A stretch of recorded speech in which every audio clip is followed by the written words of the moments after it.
अगर हमरा से बियाह करके अइतू न फूके पड़ित चूल्हा चापकल ना चलैतू। अगर हमरा से बियाह करके अइतू न फूके पड़ित चूल्हा चापकल ना चलैतू।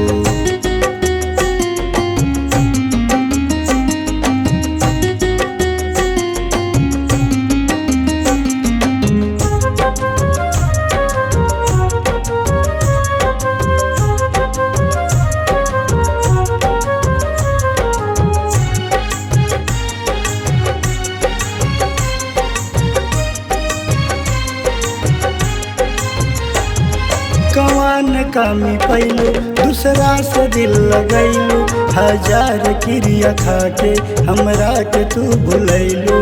रहेला उम्मीद कबो तोहरा से रानी, मोहब्बत के गीत ओकर बहिया में गई तू। अगर हमरा से बियाह करके अइतू न फूके पड़ित चूल्हा चापकल ना चलैतू। अगर हमरा से बियाह करके अइतू न फूके पड़ित चूल्हा चापकल ना चलैतू।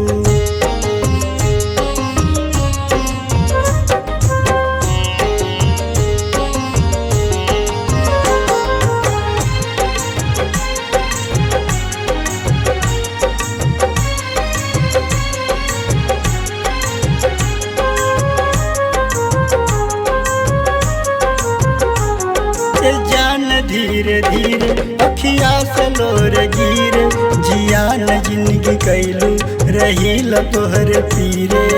राइटर हरिलाल रूप से देखल सपनवा, अनिल के बहिया में आके समैलू।